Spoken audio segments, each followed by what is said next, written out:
Howie Roseman, is he not getting enough love in Philadelphia for being the executive of the year, possibly in the NFL? Honestly, I think he should get even more. He's getting a lot of love, but he should get even more. We're going to talk Howie Roseman and the season and the career to an extent that he's had. We're going to talk that. We've got my NFL power rankings, playoff edition, wild card round. See where all the teams stack up against our Eagles in the wild card, in the confidence, ratings. Sixers face OKC tonight.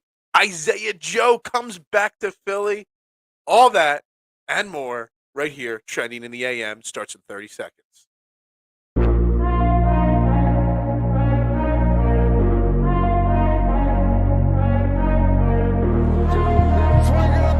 Holding, gets around in front. Joel Embiid, and Philadelphia has it.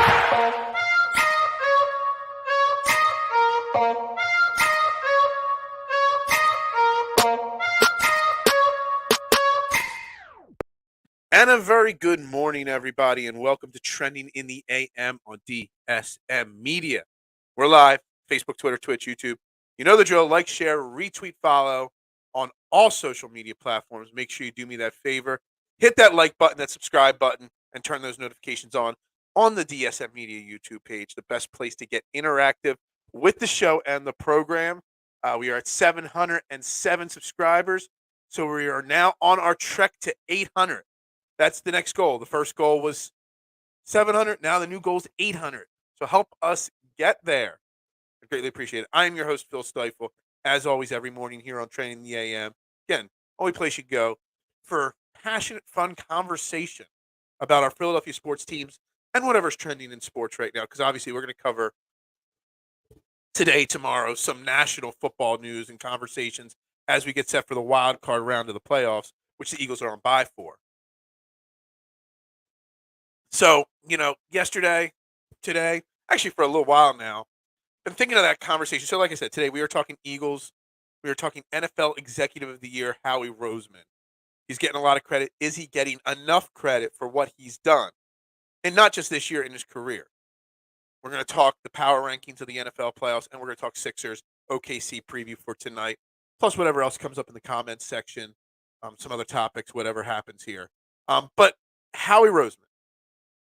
Let's talk about Howie Roseman, the salary cap manager genius. And I got thinking about Howie Roseman yesterday when my man Brendan Deeg from The Score, he loves to remind people, and he does it a lot, that Howie Roseman was able to get Darius Slay for a third-round and fifth-round draft pick, and that's all it took. And then some people were commenting, well, we got Chauncey Gardner-Johnson for a fifth or whatever it was. And it got me thinking. And I've said this one time, I've said this 100 times, I've said this 1,000 times. Howie Roseman, the trader, the GM that negotiates trades, is 10 times better than Howie Roseman, the salary cap manager, which is what he is known for, being his biggest asset. And it got me thinking. I mean, this offseason that led to this, 14-3, number one seed, first round bye run is something miraculous. I mean, he literally has pulled every correct move out. Now, will it work in the playoffs? We'll see. Even if we are one and done come the playoffs, you got to sit back and be able to visualize the offseason and the team he was able to build here. Who knows what happens in the playoffs? Excuse me. Who knows what that matchup will be, whatever. But if we look back at what he was able to accomplish, there's no doubt in my mind he's got to be considered. And all these awards, MVP, Offensive Player of the Year, Coach of the Year, which we're going to get to that in a second, because the Coach of the Year odds right now are pissing me off a lot. The fact that Nick Sirianni isn't even in the top 5 of the odds for Coach of the Year is just so baffling to me. I mean, they've got guys like Brian Daboll who deserves it. Doug Peterson, to an extent, deserves it.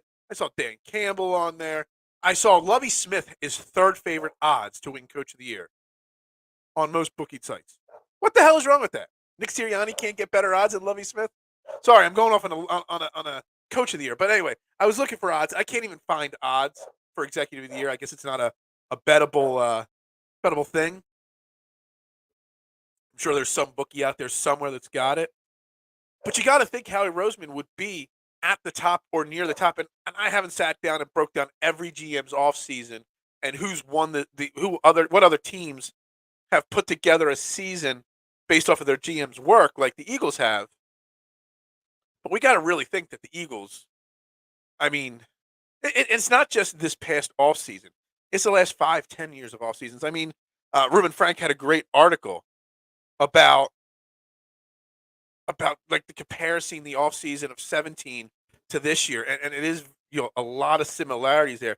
Good morning, Drew, my man. How you doing today? Let me know what you think. Howie Roseman, executive of the year. He definitely deserves it. But you look at the offseason he had this year. And I want to backtrack a little bit to last year, too, because something like Landon Dickerson is playing a huge role. He drafts Landon Dickerson to be Jason Kelsey's replacement. Jason Kelsey decides to come back this year. So what do? They move Landon Dickerson over to left guard. That was one of Howie's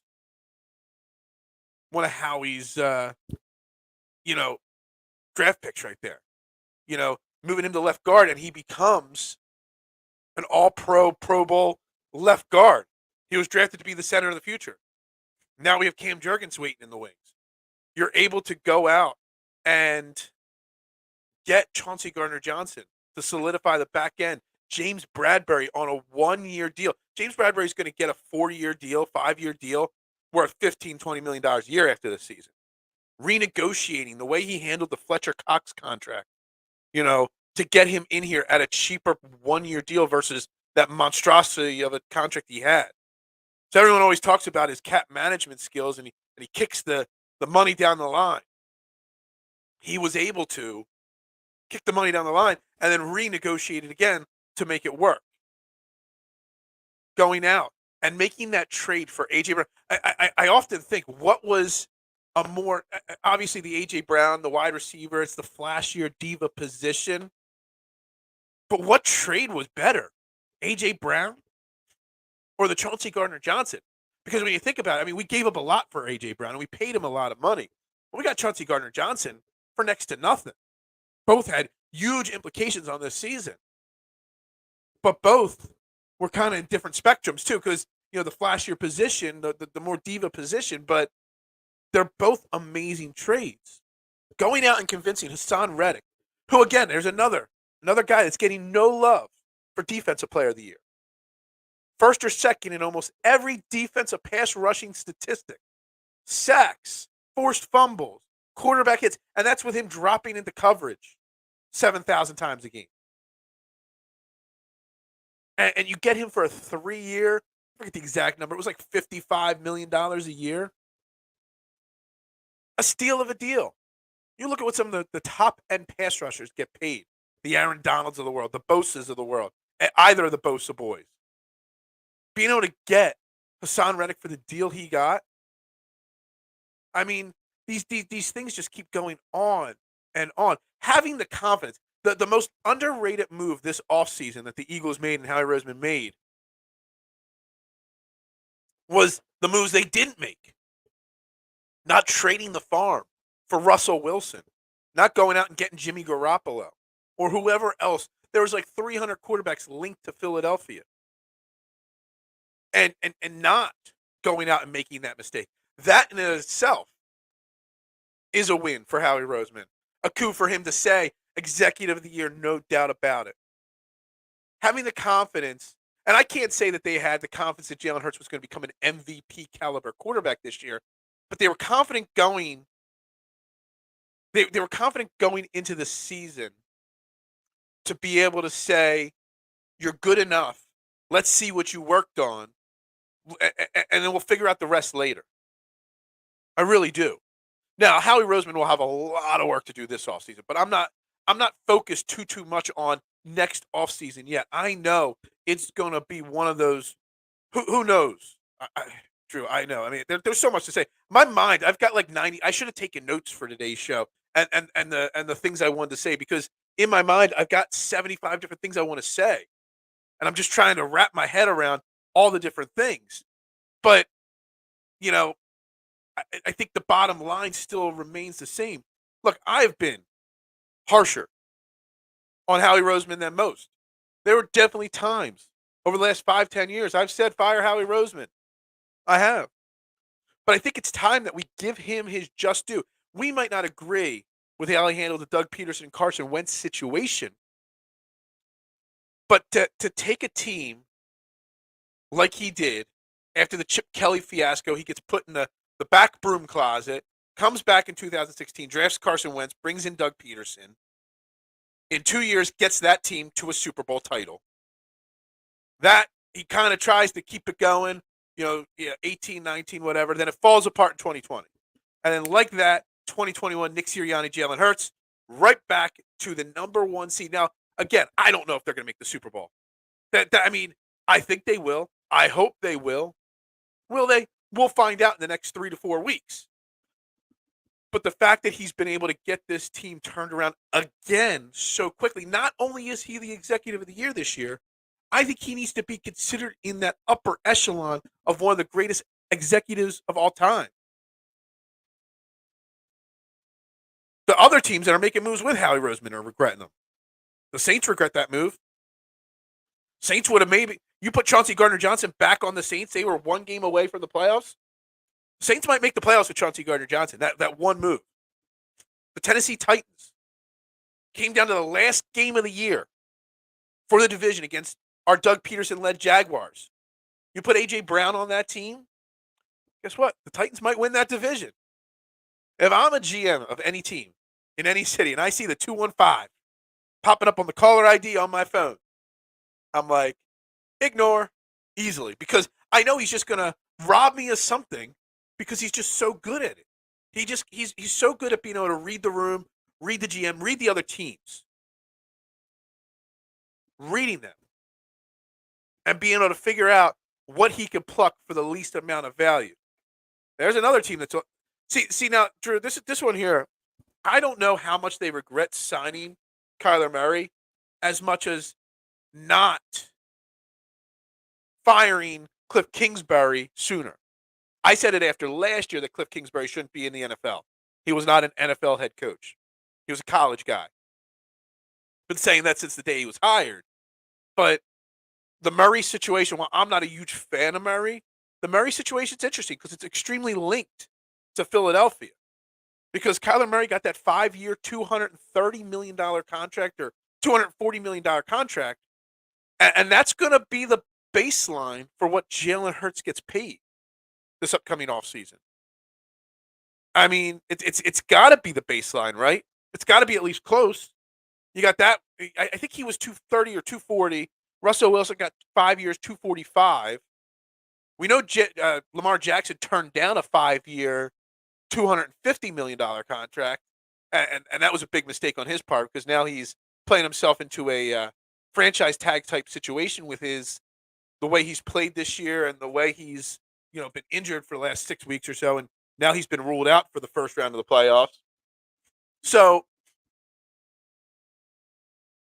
the Cardinals one does kind of intrigue me a little bit because it's kind of similar with the quarterback situation. But the point is, like, everybody's worried. The Eagles have literally going into the next offseason. I know I don't want to look forward because I still want to talk about this year. I want to talk about this year. But Howie Roseman's going to have, I mean, the list of names that are free agents after this year: Hargrave, Bradbury, Johnson, on the defense, Fletcher Cox, Brandon Graham. On offense, Jalen Hurts needs a new deal. Zach Pascal, Miles Sanders, Jason Kelsey, what's going to go on there? I mean, the names go on and on. There's like 10, 12, 14 major contributing people that are free agents. And then you got the Jalen Hurts contract extension. And everybody's worried about it, who we're going to lose, who we're not. We've got all these young assets, these draft picks. You're going to let some of these guys go. Some of the young guys, if Jason Kelsey retires, you got Cam Jurgens there to step right up.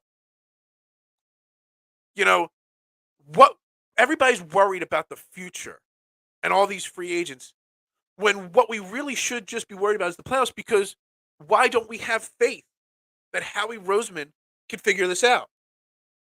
I mean, Lane Johnson's had his contract restructured 3 times a year for the last 10 years, so I'm sure that'll get done again this offseason. Like, we always are constantly questioning Howie, but if you track even just this year's track record, but you go over the last 5, 10 years of his career as a GM in the city, we shouldn't be worried. We shouldn't be, questioning what he's going to do. Is he going to be able to get it done? Is he going to be able to keep the Eagles in a contending, fashion? I mean, yeah, the teams we're playing came out. I don't even care when the teams the Eagles are playing on the home and road. I don't even care about it. I wait till I see the schedule. I don't even make a schedule prediction till the week before the season starts because, what's the point till you know what the roster's going to be like?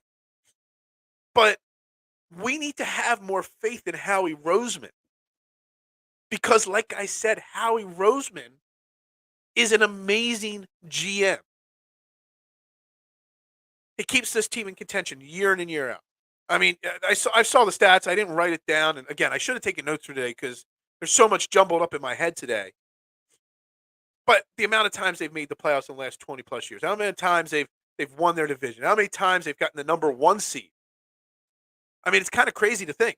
This Eagles organization as a whole, not just under Howie Roseman, under Jeffrey Lurie as a whole, is one of the most well-run organizations in sports in America because they're in contention more times than not. They have a chance more times than not. And I think that's something that needs to be played. We're spending this first part of the show talking about Howie Roseman, but we could be talking about Jeffrey Lurie and how he's one of the best owners in sports, not just in Philadelphia. John Middleton's gonna maybe get there at some point, depending on how the next 5 to 7 years goes in Phillies. But Jeffrey Lurie is the best owner in Philly. He's probably one of the top 3 or 4 owners in all of the 4 major sports in Philadelphia, in the country. And the reason why is because he's been so smart about picking the right-hand man for him. He had Joe Banner in here for so long. And love or hate Joe Banner, Freddie, if you're just tuning in, is Howie Executive 2 words, A.J. Brown? Well, it's 2 letters and a word. I brought it up, Freddie, a few minutes ago. What was a better deal? Getting A.J. Brown for the first-round pick and sign him, or Chauncey Gardner-Johnson? You could just say 3 letters. Howie Roseman, Executive of the Year. Answer, 3 letters. C-G-J. I mean, it's that simple.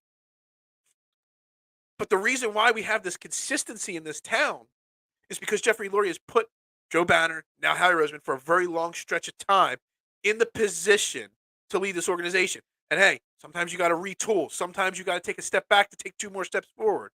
The owner giving the GM the leeway and the reins to, hey, we just had a great 5-year run. We got to take a 1-year step back. There's no rebuilding. We went into this talked about this going into 2021. The difference between rebuilding and retooling.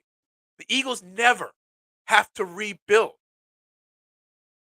And it's simple because Howie Roseman's got the tools and the confidence of his owner to take that 1 step back so he could take the 2 steps forward the following year.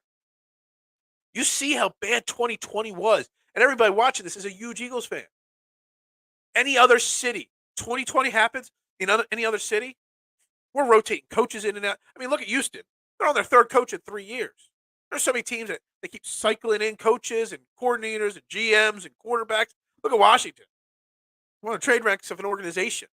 If this happened in Washington, God only knows what would happen. But Howie Roseman has the confidence of Jeffrey Lurie. Jeffrey Lurie knows Howie Roseman's a great GM, one of the best executives in football, and can take that 1 step back, and now he's rebuilt this team again. And in 2 years' time, from 2020 to now, they're back to being perennial Super Bowl favorites. Now, again, what'll happen in the future, who knows? But we've got to have that confidence in him to be able to get the job done because he's done it time and time again. Let's be honest. We talk about fire this guy, fire that guy, whatever. Howie Roseman's probably got a blank check to be the GM of the Eagles for as long as he would like. Jeffrey Lurie will not fire Howie Roseman ever, probably. Maybe Howie Roseman wants to step down and become a president of a team, or maybe he wants to own a team someday. I don't know that. But Howie Roseman will be the GM of the Philadelphia Eagles for as long as he wants, and rightfully so. We could criticize this move or that move, or how the whole Chip Kelly or the Doug Peterson or any of those situations unfolded. But those bad situations in the last 15 years, 10, 15 years in Eagles history, every bad situation that happened did not turn into a 3, 4, 5 year losing stretch, a bad spell where we're just the worst team in the league for a long time. And that comes down to Howie Roseman having the ability to turn things around fast. Eagles can win for the next 5 years. Giants and Commanders have quarterback issues, and Cowboys are going to be in cap hell. Absolutely. I mean, well, first off, so the Giants, let's break that down, the division. They don't have a quarterback. They might have a quarterback issue. But they're changing the culture there. Giants ownership has changed. They got Gettleman out of the front office. They got Brian Dabble in there. DeBall. I say Dabble. You say DeBall. Tomato, whatever. The Commanders are a train wreck. Until that organization is sold, I feel bad for my guys at Ref the District who are my counterparts in Washington, D.C. I feel bad for them because that organization is a train wreck. And they're passionate about those Commanders down there in Washington. But, man, Daniel Snyder, until he's out, that organization is a train wreck. I mean, they've got to deal with the same thing the Colts dealt with last year, and that's the Carson Wentz situation. I'll touch on that for a second here. Carson Wentz put out a IG post or whatever, and a lot of people are trying to read into his words. Was he basically announcing an unofficial retirement? I don't think so. Some people think it. I think he tries to give it a go one more time somewhere, but his career is almost over down there. Carson Wentz, wherever he may go, and then the Cowboys. As long as Jerry Jones is the owner / GM of that team, they're always going to be a train wreck. And, Dak Prescott, he's a good quarterback. Losing Amari Cooper, absolutely. And thinking CeeDee Lamb was going to step up, and CeeDee Lamb had a great year. But Cooper, Devontae Smith had a great year last year as a rookie. But having A.J. Brown and Devontae Smith side by side made a massive difference. CeeDee Lamb had a good year last year with Amari Cooper opposite of him. You take that other guy away of Amari Cooper and you throw Noah Brown out there and Michael Gallup out there next to CeeDee Lamb. Guess what? Doesn't matter what your stats say. It was a good statistical season, but Dak Prescott had probably one of his worst seasons. How many interceptions did he throw? Near the top of the league. So the NFC East will always run through Philly for a long time. And it's because the organization, well run, well organized. The head of the organization has set forth a standard.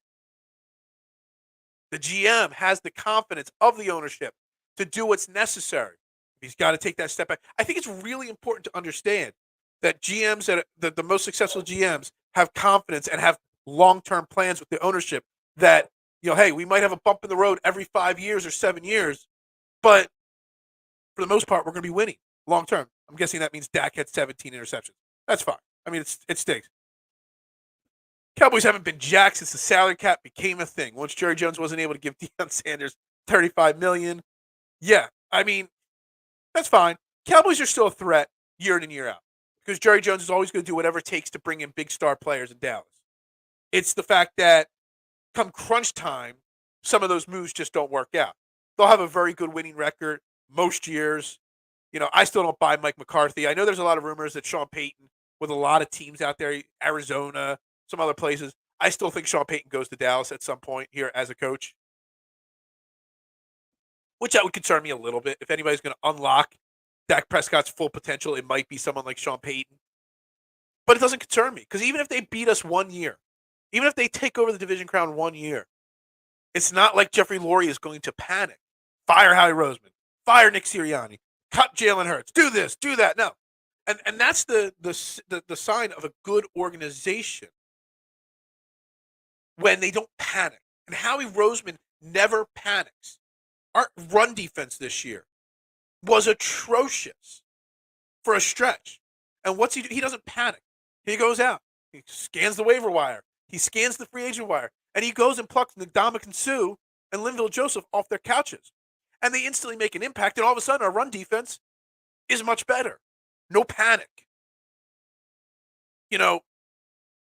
That's the key to a good season, a good off season, is having that fact that if I make a mistake, let's not panic about anything. I think that's really crucial. And you don't panic when you have a great owner, ahead of you or above you, that's giving you the vote of confidence that says, "Yo, get the job done. Have a big picture. Have a this year plan. Have a 3-year plan. Have a 5-year plan." And Howie Roseman's earned that. At this point, he has completely owned it. Also, overpaid for Zeke and Pollard contract, might be up. Yeah, they're gonna have to trade or cut. Yeah, I don't want to make this about the Cowboys, but I would have confidence if Jerry Jones went and "Yo, Howie, come fix the Cowboys," I'd be scared of the Cowboys. If Jerry Jones gave Howie Roseman, it comes down to the panic moves, and the Cowboys are in their problems right now because they panic. Washington's in their problems because they got a terrible owner, which I just said. It starts at the top. Having a great GM starts at the top with having a great owner. Washington has an awful owner. The Giants had an awful front office. The owner has made those changes. It's going to take time to change the philosophy and the culture. And Joe, who stays, who goes? I'm not worried. I'm not panicking about it. Because the whole point of this first 25 minutes, Joe, has just been talking about that it's time that we have confidence in Howie Roseman, that no matter what adversities he faces, he's going to get the job done and put a great team forward every single year. And if they have one year that they step back, that there won't be panic in this organization to make drastic changes. And I think it's time that we give Howie Roseman his round of applause and his due. Andrew, hopefully they are short-sighted and cut Pollard. Yeah, I mean Pollard. If I was the GM or if I was in charge of the Cowboys, I'd be building around Pollard, not Zeke. Zeke's a little burned out at this point. They are the most disrespected football team. But Drew, I'll address this for a second. It's not that they're the most disrespected football team. It's that they have some of the most passionate fans. And let's be honest. In this day and age, it's all about clickbait media. And the national media, the ESPNers, the FS1 guys, the WIPers, the Fanatics, all the different channels, locally and nationally, they know if they insult. We'll call it out. We'll call out my man, not my man, the guy that I've been clowning on all year, Dan Cilio over at Jacob Media. All he wants to do is get more views, more clicks. Look, I don't come on this show. I do this show every single morning, and I try to have a very logical conversation and a logical discussion with you guys, with anybody that's watching, with any of the guests or co-hosts I have. You're never going to hear me come out and make this bold-faced, asinine, insane comment. And that's why I get 40, 50, 60 views on YouTube and not 40,000 views on YouTube. That's why I've got less than 5,000 followers and not 20,000 followers. Because I'm not going to make those bold-faced, asinine comments. And these other guys, they do that. It's disrespectful to the team, but it's more that they're just trying to agitate us because they know if we get pissed off and feel disrespected, we're going to click. We're going to talk. Their names are going to go up in the thing. Yeah, I mean, Cilio is the silliest, the dumbest, whatever. But he's smart in the sense that he knows by agitating us, by quote-unquote disrespecting us, he's going to get more attention, which is more views, more clicks, more eyes, which equals more advertising dollars, more paychecks, more dollars in his bank account. So when you say that we're the most disrespected team in football, it's because we let ourselves be the most disrespected team in football. Because so many people, I appreciate Drew, Freddie, Joe, all the people that tune in here on a daily basis. But, a majority of fans, they gravitate towards that negativity. And instead of having logical conversations, look, I didn't know how long this conversation on Howie Roseman. I had a whole bunch of things lined up to talk about today. I didn't know how long I was going to go on just on Howie Roseman. Honestly, last night when I went to bed, I'm like, I don't even know what I'm going to do for this show. But I just like to come on here and have a logical conversation. And that's why I can't get the big views. But if more people gravitate towards good quality content and less towards the disrespectful hate,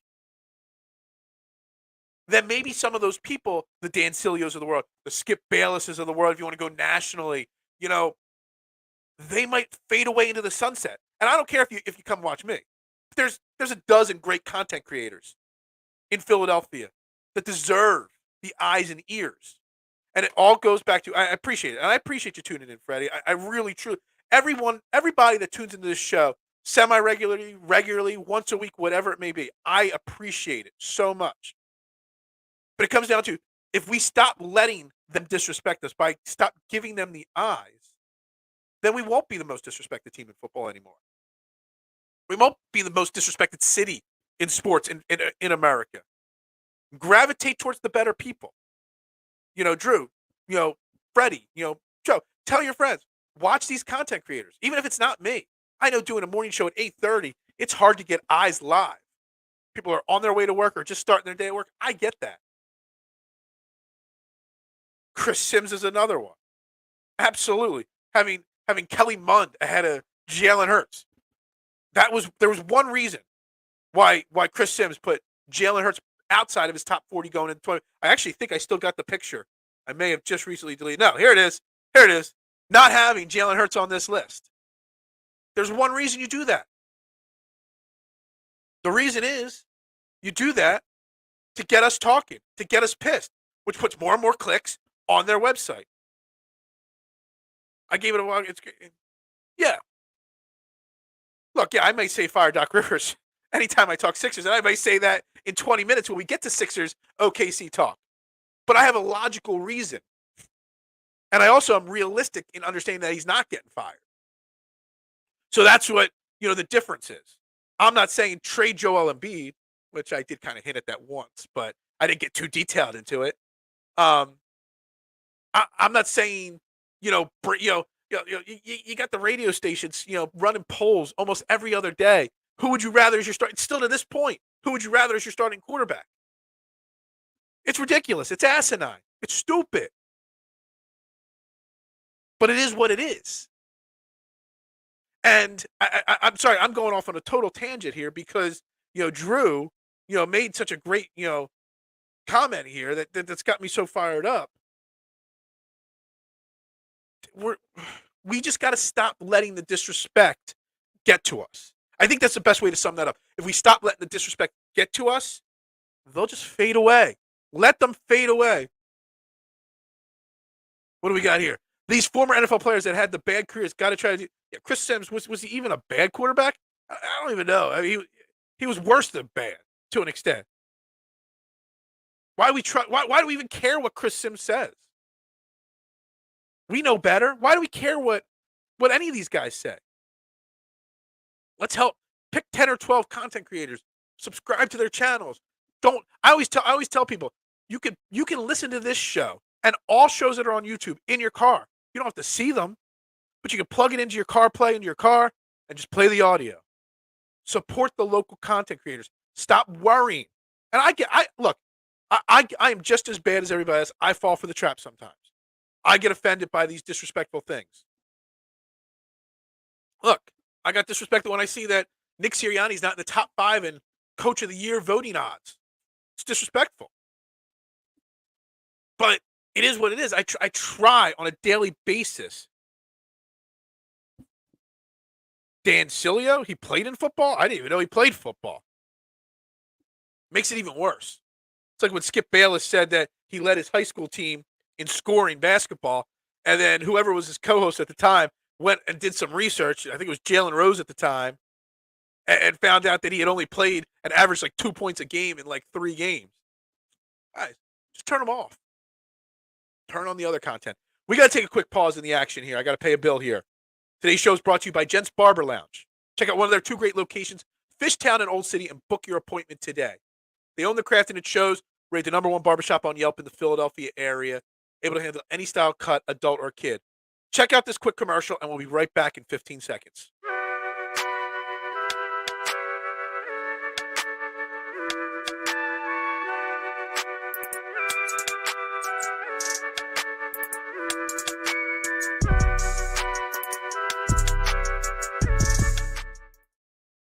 even small timer me has at least one sponsor to play on their show. This is Trending in the AM. Let's reset, guys. Hang tight for a second. On DSM Media, make sure if you're watching this now or on replay, you've liked and you subscribed to the DSM Media YouTube channel. If you're watching on any other social media platforms, make sure you share it out. Make sure you follow on all platforms. And so we can help grow this channel, but helping this channel, help all channels. Help all the sports content creators, all the good ones out there, and show them some love. So we've spent the first 30, 35 minutes talking Eagles and Howie Roseman, Executive of the Year. I still had two other things I wanted to get to today. But if you want to keep talking Howie Roseman, we can keep talking that. We can keep talking disrespect. But what I'm going to put up here on the screen now is kind of looking at the NFL as a whole at this point.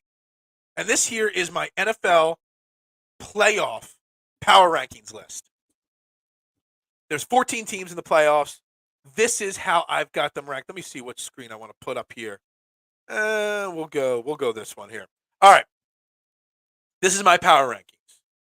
This is how I think the teams stack up. I might be a little homerish. I will be brutally honest. I might be a little homerish by putting the Eagles at number one. There's a strong chance and a strong argument to be made that the Kansas City Chiefs are the number one team in football, both with the same record as the Eagles and the Chiefs. But so maybe there's a little homerish. I think the argument to be made for the Eagles to be one over the Chiefs is that Jalen Hurts didn't play 2 games, that Jalen Hurts played the last game banged up beyond belief. So that still puts them at number one in my book if I want to take my biases out of the equation. But the Kansas City Chiefs, in my opinion, are no doubt about it the best AFC team. And Rio checking in. Thank you for checking in. I got a feeling the Bengals are going to make another run. Dude, you and me both. The Bengals are either going to be one or two things. They're going to be one and done, which it's not going to happen now because the Ravens have already announced that Lamar Jackson is not playing, hence why they're so far down the list for me. Because the Ravens are a really damn good team. They still got a really damn good defense. But the Bengals, I actually, like, you see my list here. I got the Chiefs, Bengals, Bills in that AFC. Because the Bengals are damn good. And I really, truly believe that if any team gets out of the AFC outside of the Chiefs, it's the Bengals. Like, I know everybody wants to hype up the Bills and the whole DeMar Hamlin thing. It was great to see him actually get home yesterday and get to go home yesterday. It was great. But that emotional lift is only going to carry a team so far. The Bengals are pissed. The Bengals wanted a better seed in the playoffs. The Bengals got a lot to prove. And Joe Burrow, I don't know what it is. Joe Burrow is just one of those guys I'm actually confident. Absolutely. I'm confident in Joe Burrow. Like, honestly, I love Jalen Hurts, Rio, and I don't know where you stand with the Eagles. Are you an Eagles fan or not? But if I had to pick one quarterback in the NFL that I'd want most, I'm not saying that Jalen Hurts is the second best quarterback. Let me backtrack. I'm just saying if I had to pick one quarterback right now that I'd want more than any other quarterback to replace Jalen Hurts, it's Joe Burrow. I am building my team around Joe Burrow. He's just got this uncanny knack he lives up to that Joe Cool nickname. I'm a huge Joe Burrow fan. Absolutely. Jags over the Chargers. Now, on Saturday, is it Saturday that they play, Joe? I think it's Saturday that they play. I actually think the Jags beat the Chargers. But are the Jags a better team than the Chargers? That's the question. So I put the Chargers ahead of them in the power rankings, but I do actually truly believe the Jags can win on Sunday or Saturday, whenever it is they play. So I've got, like I said, the top 5 here. I've got the Eagles, Chiefs, Bengals, Bills, 49ers. I don't think there's much of an argument that could be made. You could flip-flop a couple. You could put Chiefs 1, Eagles 2. You could go Chiefs, Bengals, Eagles 1, 2, 3 if you want. The Bills, there's just something off about the Bills this year as a whole, in my opinion. Josh Allen threw more interceptions than normal. They just didn't have it. They still don't have a running game. Stefon Diggs is great. Their defense is still really great. I just don't know if they've got it this year. There's something off in my mind. The eye test, something's off on being the elite of the elite. We got Drew saying, Giants beat Vikes, Bucks beat Cowboys, Jags over Chargers. I agree with 2 out of 3. I've already made my unofficial picks. Tomorrow's show, Drew, we're going to be breaking down each game specifically and X's and O's on each game. But I got the home teams winning every single game in the NFC, possibly the AFC as well. So I don't think the Giants are going to beat the Vikings. And hence why I've got the Vikings number 6, the third best team in the NFC right now. The Vikings won, 13 games this year? We talk about the disrespect that the Eagles get at 14-3. Well, can we talk about the disrespect the Vikings get? Because the Vikings are disrespected massively because Kirk Cousins doesn't win on Monday Night Football. Well, guess what? He doesn't have to play on Monday Night Football. You got Justin Jefferson, the best wide receiver in football, because Cooper Kupp's been hurt all year. But he might even be better than Cooper Kupp when Cooper Kupp's healthy. The best wide receiver in football. You've got one of the top 5 or 6 running backs. You've got a really strong defense. You got Kirk Cousins, who, if you give him time, I mean, just think about it. They were down, and it's awful that they were down 33-0 to the Colts earlier this year. But Kirk Cousins and Justin Jefferson were able to orchestrate a comeback from a 33-0 halftime deficit. We're not talking, they were able to put up 35 points over 4 quarters. They beat that comeback in 2 quarters. And I think actually it got to 36-3 in the third quarter. Let's give Kirk Cousins, let's give that team a little bit of opportunity.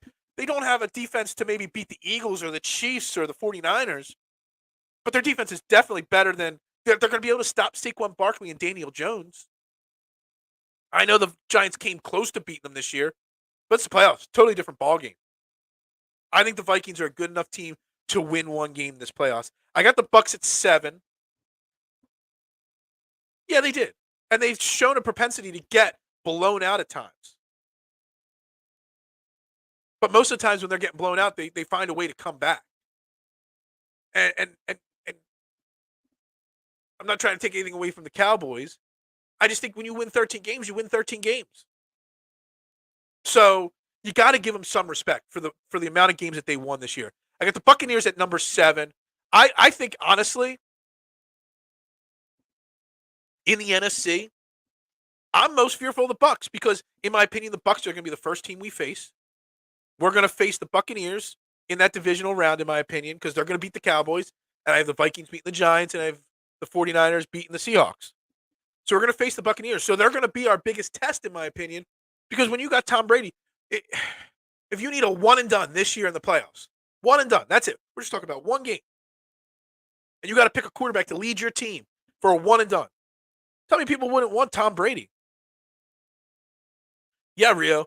It would be a full circle moment coming back and getting that win against Tom Brady for beating us last year. But let's be honest, it's still Tom Brady. They still got Mike Evans. They still got Chris Godwin. They had coming into the season injuries and whatnot, cause it. They had one of the best ranked defense coming into the season, so they're still a strong defense. Now, I think the Eagles could beat the Buccaneers, but out of those teams, it's the 49ers or the Buccaneers. The Eagles, 49ers, Buccaneers. They're the 3 teams that are going to win the NFC. No offense to the Vikings. I'm just giving the Vikings credit. I think they beat the Giants. I think they're a good team right now, but they don't have a chance of making the Super Bowl, in my opinion. I think the 49ers and the Bucs, if the Eagles don't, have that chance. Now, I know somebody already said, Jags over Chargers, and I got the Chargers at 8. This Chargers team confuses me. Staley, their head coach, guy that a lot of Eagles fans wanted when we were looking for a head coach a few years back, hasn't lived up to the hype. I heard grumblings and rumblings earlier this year when they were struggling that maybe he was on the hot seat. I have not held back my opinion that Justin Herbert is basically Phillip Rivers. Lots of good numbers, but he'll never win the big game. This is the first step for Justin Herbert that should prove me wrong, because while the Jags are a lesser team, there's a lot of hype going into Doug Peterson and that Jaguars team. And again, I picked the Jaguars probably to win that game, but this is the first opportunity for Justin Herbert to prove his doubters wrong like me. So we see that. I got the Cowboys at 9, Giants at 10. I thought about flip-flopping just to piss Cowboys fans off. But again, I'm not a clickbait guy. I almost wanted to put the Giants ahead of the Cowboys just to piss those Cowboys fans off. Look, we spent the first 30 minutes talking Eagles and Howie Roseman and the Cowboys and those organizations. The Cowboys are a good team. But come playoff time, come clutch moments, you can't have confidence in them. You just can't. Dak Prescott, too many interceptions and turnovers this year. The defense is all over the place. They're missing way too many players. Zeke is not who he used to be. You got one wide receiver to stop, and that's it. Here's what it is. The Giants at 10, they're not ready to make that big step yet. But I always talk about it. We talked about it a year or two ago on one of the shows I did about whether they should make the playoffs or tank and miss the playoffs. I don't know if it was the Eagles or the Sixers. I don't know who I was talking about. But we were talking about it, and I brought up it's important to get playoff experience for young players. And this is the year that this new organization, new philosophy of the Giants, they're getting that experience, that playoff vibe, a test. They'll probably be one and done. And if they beat the Vikings, great for them, but then they'll lose to the Eagles in the second round. But they're getting that playoff experience right now. And that'll be crucial for that team and that organization next year and going forward. They've got that little taste. And it helps, just like the Eagles got that little taste last year, even though they got smoked by the Bucs. They got that little taste. They're a better team now because of it. I got the Ravens at 11. I'm telling you, the Ravens, if screw Justin Herbert, yeah. Well, a lot of Justin Herbert's problems this year, and it's an excuse, but it's a viable excuse. Mike Williams missed a lot of time. Keenan Allen missed some time. I mean, again, and I keep wanting to call him Dawn Staley, but we know that's not his name. Staley, I don't know. Doesn't use Eckler the right way. There's a lot wrong in Chargers land. Now, they're a good team, and Justin Herbert's a good quarterback, but people were putting him in that MVP caliber conversation before the season, and I said it. I'm like, no, not going to happen. He's still got a long ways to go to develop. Ravens at 11. I actually would have put the Ravens up in that top 7 or 8 if Lamar Jackson was playing, if Lamar Jackson was healthy. I don't know what's going on in Baltimore. There's another organization. Harbaugh's got his hands full there. They gave Smith that big contract, 5 years, $100 million. Talks about having to franchise tag Lamar, which is going to make him unhappy. I almost feel like he might want to play this week, but he's making a statement to the organization by saying, no, I'm not playing because you don't want to pay me. I don't know. I think there's going to be there's a good chance in my mind. I would put it at close to 50% likelihood that Lamar Jackson does not stay in Baltimore long term. Maybe he plays next year under the franchise tag, but I think he goes somewhere else eventually to be a quarterback because I think there's a disconnect between ownership and coaching and the organization and Lamar Jackson there. He's a me kind of guy. I'll take Jalen Hurts over Lamar Jackson any day of the week. I got 12 Seattle. It's a great story. Geno Smith, comeback player of the year. Pete Carroll winning without Russell Wilson. But the Seahawks are just not there yet. I will say Kenneth Walker, he was my sleeper in a lot of fantasy drafts. I picked him up very late because he was injured and he didn't play till week 3 or 4, whatever it was. But they got a stud running back there in Seattle, and Geno Smith is going to have to get some money this offseason, you would think. So they're building something there. They're rebuilding. They're retooling there in Seattle. So that's good. In Jacksonville, I got them at 13 there at the bottom, near the bottom. We'll get back to Jacksonville 13 in a second. 14, I got Miami. They're going with Skylar Thompson. Tua should not play, in my opinion. I know it's unpopular. He's not playing. He shouldn't play the rest of the year. I don't care. The Dolphins with Skylar Thompson have no chance against the Bills. None whatsoever. And honestly, Mike McDaniel, I don't know. I think they made a mistake. They should have kept Brian Flores. Obviously, that whole situation was a train wreck, but Mike McDaniels is not the answer there as head coach in Miami. I don't even think they deserve. Is Geno the future in Seattle? He's the short-term answer and future. He's going to get a 2 or 3 year deal, I bet you, in Seattle. Somewhere in that neighborhood of 3 years, $65 million. 2 years, $50 million, something like that. They're probably going to draft somebody, but because of them making the playoffs, they're not going to get the best draft position. So they'll probably try to draft somebody to develop. But Geno is going to get a short-term window to try to continue to resurrect his career. Jacksonville, I have at 13. And I thought about putting them up there because I got them beating the Chargers this weekend. Doug Peterson, Trevor Lawrence. I'm telling you, the Jaguars, because of Doug Peterson, if anybody is going to have Coach of the Year considerations, in my opinion, over Nick Sirianni, it's Doug Peterson. And that's not because of my Eagles love and the fact that he's a legend in our minds, but it's because of what he's been able to do. I mean, that organization was, you talk about the turnaround from 2020 to 2021 here in Philly. Look at the turnaround from 2021 to 2022 in Jacksonville. And that's directly related to Doug Peterson instilling a new culture, a winning culture. That team trusts and believes in Doug Peterson. And now all of a sudden that confidence in Doug Peterson is translating into Trevor Lawrence. And don't forget, guys, they made the most most forgettable trade at the trade deadline this year. Nobody's talking about it. They're really good right now. They won their division barely, but they did. They're getting, just like the Giants, that playoff taste. Trevor Lawrence, it's a little taste of playoff experience. A lot of these young guys, first time in the playoffs. They get Calvin Ridley next year to add to Zay Jones, to add to Christian Kirk. That right there, guys, the Jaguars won't be barely skating into that division win next year. The Jaguars are going to win 11 or 12 games next year. They're going to be up there. They won't be up there with the Chiefs, Bengals, and Bills, but it'll be Chiefs, Bengals, Bills, and then Jaguars. Always. Yeah, they overpaid for a lot of players. But basically what they did, Urban Meyer was trash for sure. I think 90% of people could have known that Urban Meyer situation wasn't going to work out. Evan Ingram, I mean, he's bounced around Giants, Pittsburgh, I think he played for. Man, Trevor, the best thing for a young quarterback that's trying to gain confidence, having a great tight end. Works every time. They go out and they get him. They overpaid for Christian Kirk, but he's done solidly this year. And then you go out and trade for Calvin Ridley. Kirk should be the number 2 guy. Zay Jones should be the number 3 guy. You throw Calvin Ridley into that equation next year with Travis Etienne and that running back and another year of experience and confidence from Trevor Lawrence. I'm telling you, the Jaguars are going to be a dangerous team for a few years in the future here. But at this point, I got to put them at the bottom of this list. But next week, if they beat the Chargers, I'm telling you, next week they'll be, so we're losing 6 teams, so we'll have 8 teams left next week. They won't be at number 8 next week if they win against the Chargers. They'll be higher than 8. I guarantee you that. Guarantee that. But it just goes to show that there's a lot of different types of teams in the playoffs right now in the NFL. And you got different paths to get here. You got different points in their franchise. I mean, you got some teams that are ascending, some teams descending, and some teams like the Eagles and the Jaguars that just made major jumps. And again, you can see some bias with me putting the Eagles at 1. That's fine. I understand that. But that's me. All right, we got like 5-10 minutes left in the show. I did want to spend some time talking Sixers. But now we only got like 5 minutes left. So I'm just going to roll a little bit of Sixers talk out to you here. Get my thoughts out on tonight. We got Oklahoma City Thunder at the Wells Fargo Center down in South Philly. The Sixers are now 13-3 in their last 6 games.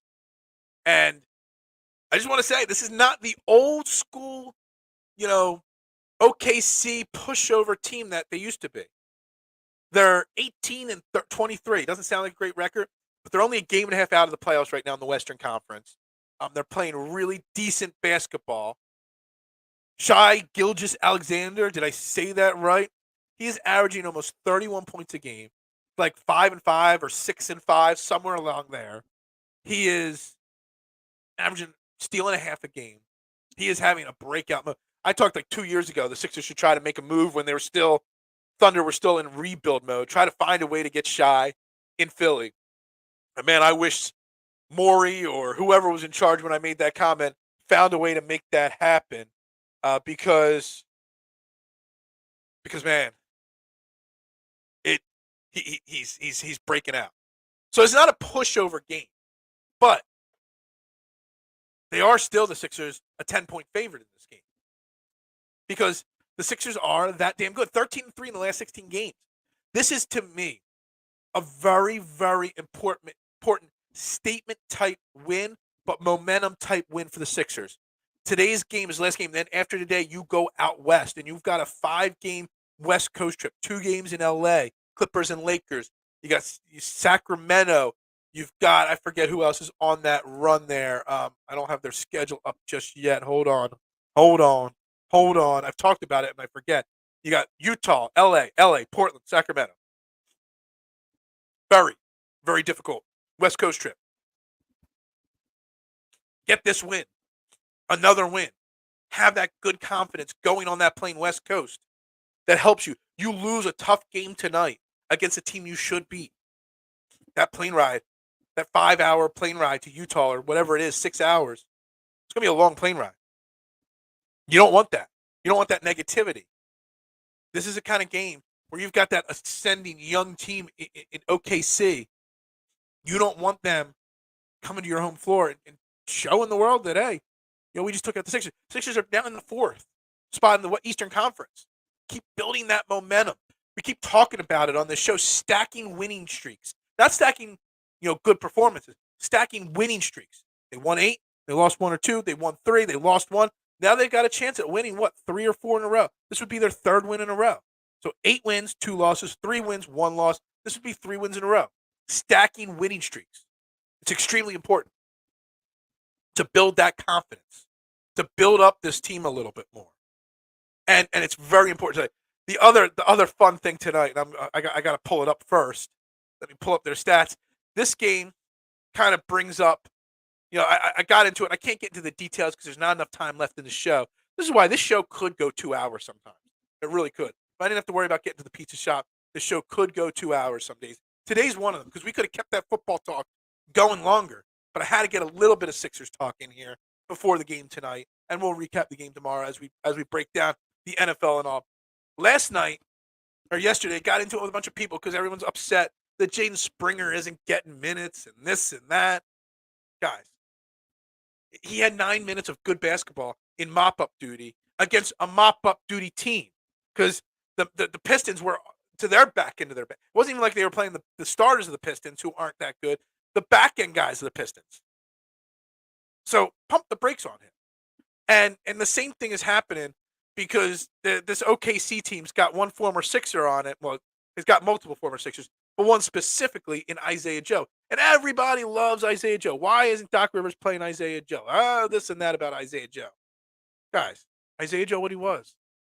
A bad back-end bench guy. You let him go. That's fine. And everyone's like, well, why couldn't Doc develop him? Isaiah Joe, right now, he's played in 34 games, which is all the games they played. No, they played. What's that say? That says 41 games. Why does it say? Oh, sorry. They've played 41 games. He's played in 34 of them. Okay, he started 1. He's averaging 7 points a game right now. The more important thing is that he's shooting almost 44% from 3. I get all that. And I get that everybody got hyped because he had a stretch earlier this year. Well, literally this calendar year, where he had 21 points on the 3rd and then followed up with 13 more points the next night. He had a stretch earlier this year where he had 23 points and 11 points in back-to-back nights. But he's only scored 4, 5, 6, 7, 8 times this year. He scored in double figures. The guy is not the answer. And Sixers fans like to overreact to these. It's like they're still stuck in the process era. Loving Tony Roten or James Anderson or whoever else you want to talk about from that. Hollis Thomas or Thompson or whatever his name was. Isaiah Joe would have been a great player on a process level Sixers team. But the Jaden Springer talk and the Isaiah Joe talk, dude, guys, we're not trying to develop players right now. We're not trying to see, do they have something for the future? This Sixers team is trying, we might not be confident they can come out of the East over the Bucks or the Celtics or the Nets. We'll see come playoff time. I mean, Kevin Durant's banged up. Who knows what happens with the Nets? Who knows what happens once we get to the playoffs? Will we win those series? Who knows? Maybe, maybe not. But we're trying to get to the playoffs. We're trying to be a championship caliber team. We're trying to win a title this year. At least get to the finals. At least get to the Eastern Conference finals. Hell, we're not trying to develop a 21-year-old or a 19-year-old kid now so maybe they're good in 4 or 5 years. I don't care about 4 or 5 years from now. And Sixers fans shouldn't. And this love for these 19, 20, 21-year-olds that maybe someday will be good and making sure they get time. Someone said to me earlier today on Twitter, Jaden Springer should get 5, 6, 7 minutes a game. Like, from where? You're going to take minutes away from your regular rotation guys to maybe develop Jaden Springer? That's not what you do. You send him to the G League. You let him get work with the Blue Coats. You bring him up when people are injured. You put him on the back end of your bench. In blowouts, he gets his experience. And that's it. And he's getting countless experience just practicing with Joel Embiid and James Harden every single day. So this love of these back-end guys and Doc look, I criticize Doc Rivers more than anybody. And I've said fire Doc Rivers 100,000 times. But Doc Rivers isn't wrong here for not giving Jaden Springer regular rotation minutes. If he's not going to give Matisse Thybulle, who's been on this team now for 4 years, regular rotation minutes, why would he give Jaden Springer those minutes. It just makes no sense to me. Do the Sixers win tonight? Yes, absolutely. They make their statement. They win. It's a must-win, in my opinion, to get that win before you head out on that West Coast swing. I mean, we'll get to it. We'll talk about it next week, however it goes, that West Coast string. But I hope they go 3-2 on the West Coast. I would love to see 4-1. I don't know if it's possible because it's just so tough to win on the West Coast. I say they win tonight. They get another 3-game winning streak going. They go out west. They win 3 out of 5. And we're talking in a week or two about this Sixers team and whether they're really, truly capable of contending in this Eastern Conference.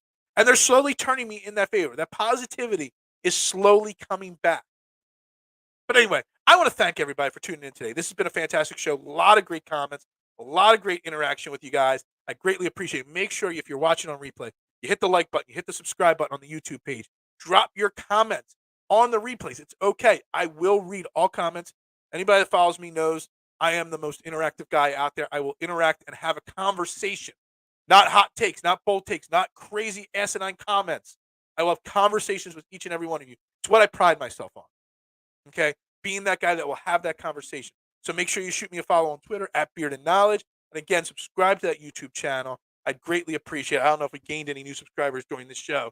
I can't really tell until after the show's over. But I greatly appreciate everybody tuning in. I think it was one of the better, more interactive, fun shows we've had in a few weeks. So make sure you tell your friends. If you've already subscribed, tell your friends. I'd greatly appreciate it. Share that link anywhere you can on Twitter, Facebook, Instagram, wherever you can. I'd greatly appreciate it. I am Phil Stiefel. Back tomorrow. Jason Voorhees will be back in the co-host chair tomorrow with me. We'll be breaking down all the games for the NFL wild card, specifically more detail on each game, why we think each team's going to win. We'll talk Sixers. We'll recap tonight's game. Everybody have a great Thursday. We'll talk to you soon, and go Birds!